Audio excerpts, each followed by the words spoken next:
Anti nation বলাই fashion. যেই নাগরিক চাইবে হক, মূল মিডিয়াও অধিক ঘেঁষান, বিষ মেশানোর তৈরি ছক। কেউ খুঁজে পান পাক চিনি, আর কেউ বা হাঁকেন মার্কিনি।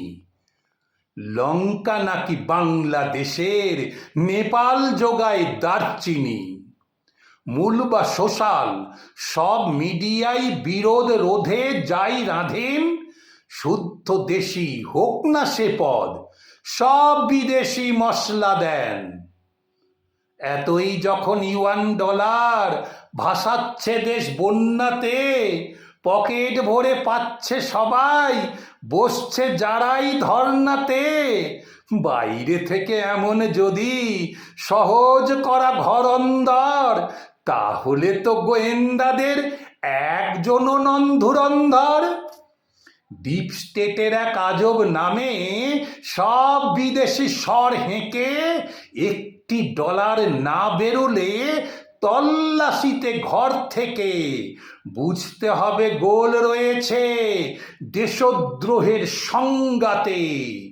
নিজের হকের পাওনা চেয়ে চাপড় মেরে জংঘাতে।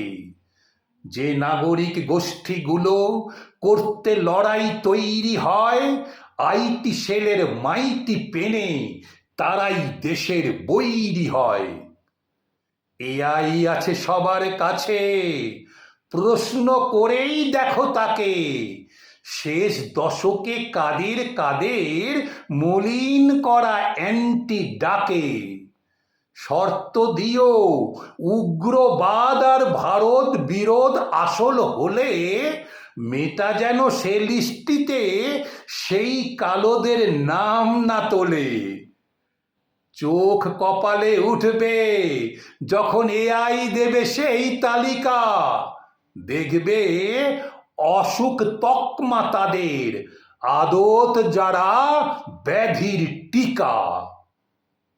নেশান ভালোবেসে যারা অন্যায় না ভোলার ভবি, তাদের প্যাশন অ্যান্টি নেশন বলে দাগায় আইটি লবি।